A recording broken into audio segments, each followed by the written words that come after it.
daima na milele. Tumsifu Yesu Kristo.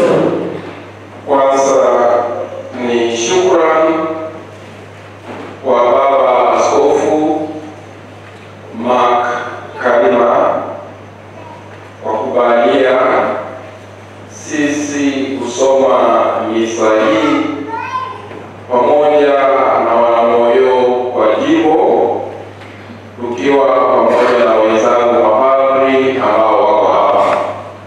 Napenda kusema Baba Askofu asante.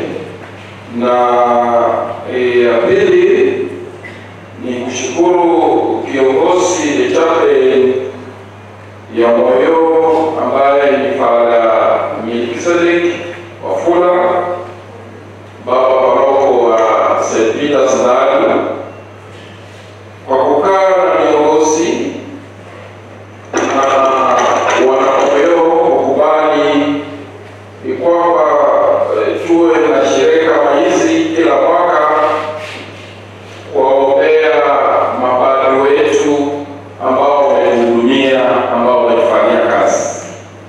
Nataka kusema Father Melkisedek, asante sana.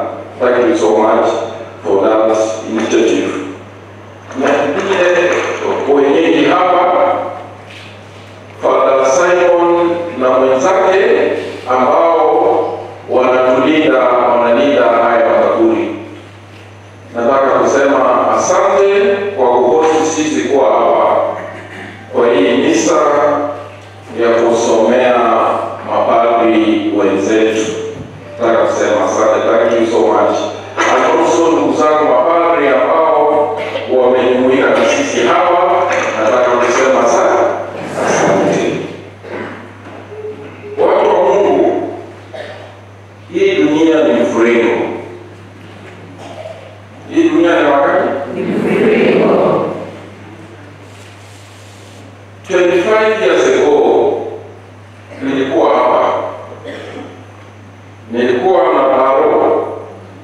Alikuwa baadaye maitwa Masaa. Alikuwa hapa. Nilikuwa hapa usodeki kwa usidi Spanish.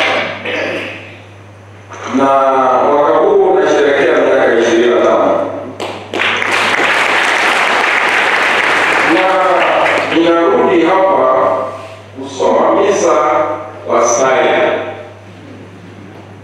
Narudi hapa kusoma misa kwa style kwamba the whole diocese, Wakristo kutoka kila parokia wako hapa, wana moyo kuombea mapadri wetu ambao wamelala. So this is something very special. I don't take this one for granted. Ni jambo ambalo si ya kawaida, ambalo Mungu ndiye amepanga.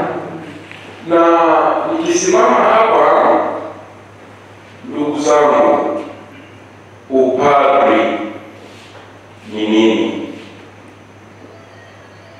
Nataka kueleza upadri. Tulipoenda seminari, the vocation director alikuwa Father James Mabele, ambaye nikiwa hapa na msomea hii misa amelala kule. Na Father James Mabele at that time alikuwa kwa Victoria. Yeye ndio usher us kwenda wapi? Kwa seminari. By that time Baba Askofu Loyena Sapundo ndiye alikuwa askofu hapa, ambaye leo tunasomea misa yake hii. Na tulipoenda seminari, especially sisi ambao tulienda Nyeri, tulikuwa kwa darasa letu tulikuwa 86 in number. Na sisi tulisomea Nyeri mpaka mwisho. Sasa ile miaka 10. Kwa darasa yetu wale ambao walimaliza the 4th theology, tukabaki from 86 tukabaki wanafunzi 20. Na wale ambao si kwa diocese wao wa Kenya, wale ambao walibadilishwa baadaye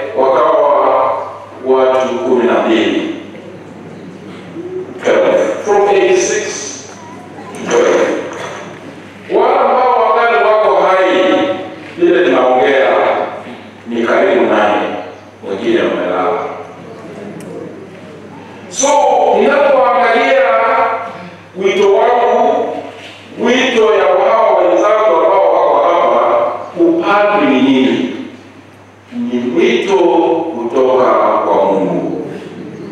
It's a gift from God. Na kama hii ni zawadi kutoka kwa Mungu, is a precious gift. Ni zawadi ya kipekee. Zawadi ambayo mimi mwenyewe siwezi kuwa padri unless Mungu amefanya gani? Amenipea. Na si tu Mungu pekee, Wakristo wanaomba kila siku Mungu utupe wafanyakazi. So through your prayers we get vocations. Wito watu kuwa mapadri. Na wale ambao wanachaguliwa ni wengi, lakini those who make it are very few. That's why wanamoyo, let us pray for our priests. Kwa sababu ni zawadi ya kipekee kutoka kwa Mungu, is a precious gift. The devil will fight the priests. And the way the devil will fight the priests, the Christians, they start backbiting the priests. The Christians will allege so many things to the priest. It is not your wish, it's the devil's wish that the gift from God inaharibiwa. And that's why baada ya kuzika padri kwa haya makaburi ya kibaki, tunasahau. Hakuna mtu ambaye anaweza kuja hapa kusema kwamba wacha niende kwa kaburi ya padri. Hata his own relatives, they don't come. So wanamoyo, mnapo panga sherehe kama hizi, pongezi kwenu. Roho wa Mungu iliwaingia kusema kwamba mkumbuke maajabu ambayo Mwenyezi Mungu amefanya, ambayo nimefanya hivyo. So kusoma hili misa ni baraka kwetu, wapake ambao wangali wanatembea, ambao wanaangali wanahudumu. Ni baraka kwa nyinyi wa Kristo kujitolea, kujinyima, kuona kwamba tuko na hii misa. Ni baraka kwa ndugu zetu ambao wamelala. They are very happy in heaven. Now, these priests, when we mention Father James Madele, Father James Okilipa, Father Albert Harende, Father Christopher Wanyoni, Father Munialo Benjamin, Father Benjamin Onse, Father James Otaga, Father Barasa, the classmate of my brothers who are here also, Leonard Barasa. When we mention these names, that some of these people baptized you. Yes. Some of those people wedded you. Yes. Some of those people buried your relatives. Yes. Some of those people did something very special. Even some paid school fees for some of your children. Yes. So the manner that you leave all other work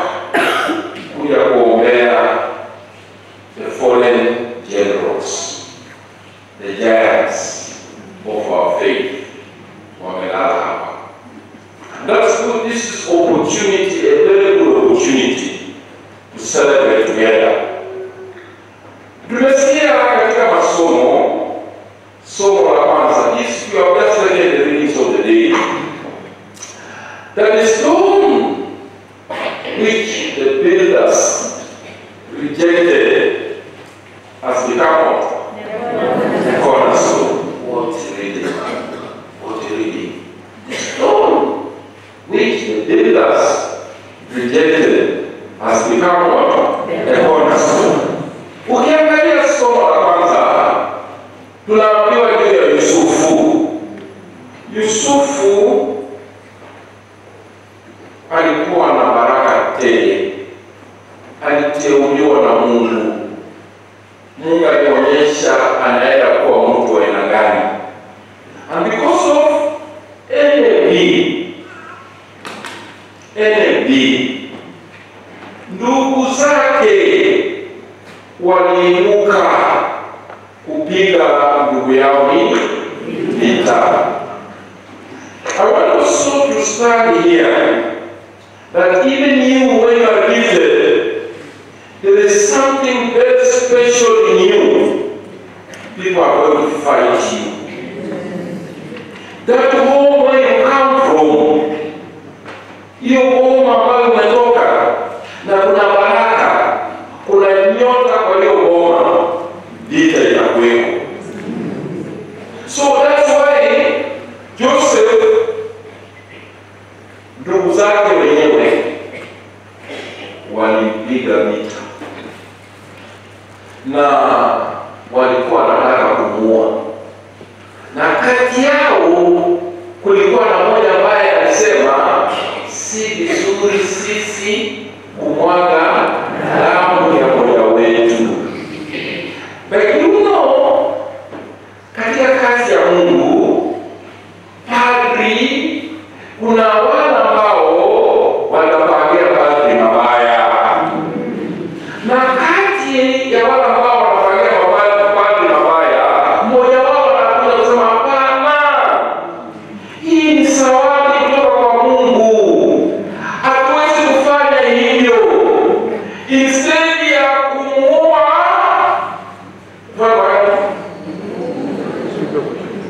tuuzie hao watu kutoka Misri. Kumbe, I tell you a secret of our Mungu.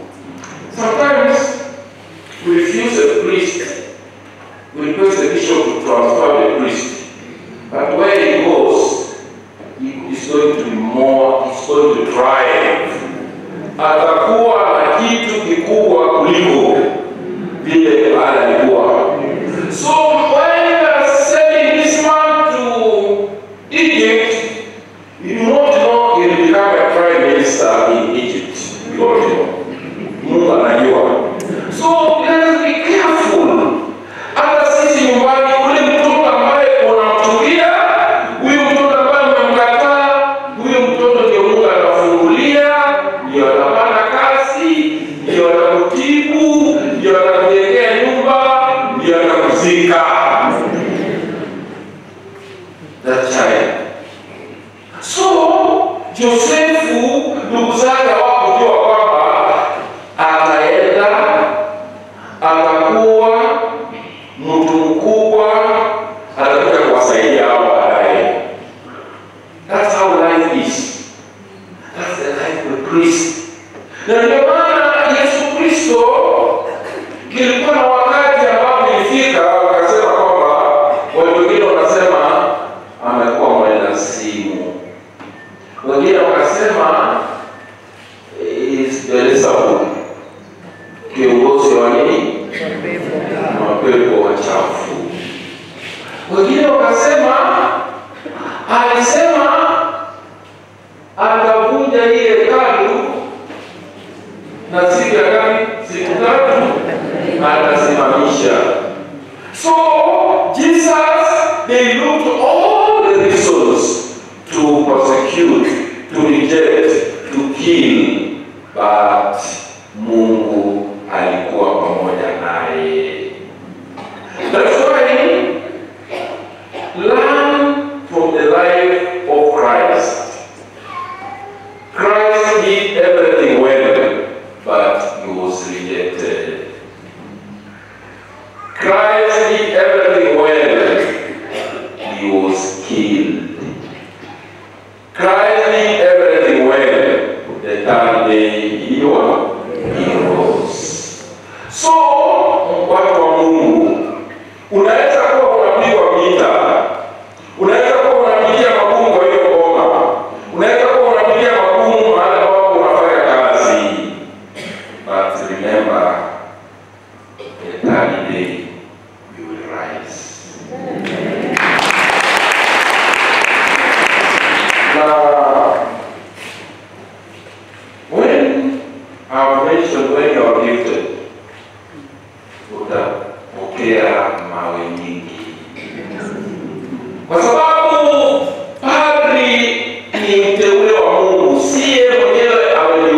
Na sisi ambao tuko hapa, Mungu ametupea, Mungu amefungua macho yetu. Mungu amesema kwamba mkumbukeni kazi ya ajabu yangu kuja kuombea hao mapadri. So it's a blessing. A blessing kwa wale ambao walipanga. It's a blessing kwa wale ambao wanatumia rasilimali zao. It's a blessing kila mwaka tunapata nafasi kukuja kuombea hao mapadri wetu. Na hii vile pia inanitia moyo. Mimi nikisimama hapa, ninajua kwamba hata mimi nikilala kuna wale watu ambao watakuja kuniombea. So na tena hii inanipea moyo kila wakati kuheshimu nyinyi watu wa Mungu. Kwamba siku nikilala ninajua wana moyo watakuja kusimama katika kaburi langu. Amen. Raya milele mpe Bwana. Ndio kataja tena. So hiyo itakuwa wakati huo. So tuendelee kuomba ili kazi nzuri ambayo inaanzishwa iweze kuendelea kuzaa matunda mengi. Na ndugu yangu Melkisedek, jaribu kupanga mapema, kurudisha wenzetu mapadri mapema ili idadi ya mapadri wawe wengi hapa tukisomea wenzetu sana. So tutaendelea kukumbuka na kuombea. Nataka kusema asante kwa kazi hii, asante kwa hizi baraka. Raya milele wape Bwana. Wapumzike kwa amani. Amina. Msaada wetu yu katika jina la Bwana aliyeumba mbingu na nchi. Bwana awe nanyi. Na awe rohoni mwako. Tuombe. Ee Mungu, roho za waamini wako zapumzika kwako. Upende kulibariki makaburi haya, waweke na malaika wako watakatifu walilinde, wajalie kwa huruma hao watumishi wako mapadri wanaolala katika makaburi haya, wapumzike kwa amani mpaka watakapo kuangaza wakati wa kuwafufua. Wajalie waone mwanga wa milele kule mbinguni. Tunaomba hayo kwa njia ya Kristo Bwana wetu. Amina.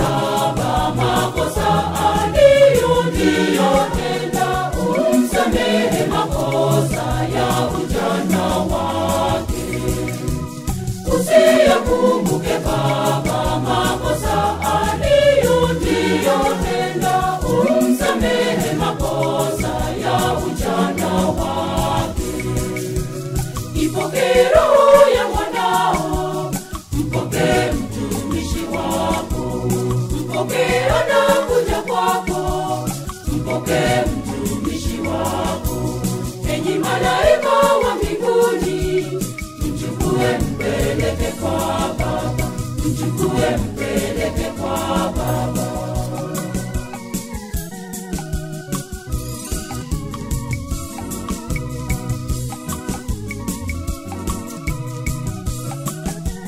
Fariji roho za wote wanaohuzunika, uwape matumaini, uwape tulizo. Fariji roho za wote wanaohuzunika, nawe rohoni mwako. Wabariki Mungu Baba Mwenyezi, Baba, Mwana na Roho Mtakatifu. Amina. Baki na amani, ibada yetu imekwisha. Tumshukuru Mungu. mpokee anakuja kwako, mpokee mtumishi wako. Enyi malaika wa mbinguni, mchukue mpeleke kwa Baba, mchukue mpeleke kwa Baba.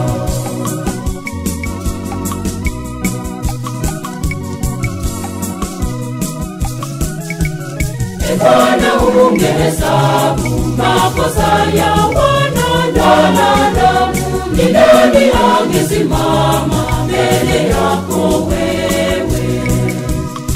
Bwana ungehesabu makosa ya wanadamu, ni nani angesimama mbele yako wewe? Ipokee roho ya mwanao, mpokee mtumishi wako, mpokee anakuja kwako, mpokee mtumishi wako. Enyi malaika wa mbinguni, mchukue mpeleke kwako.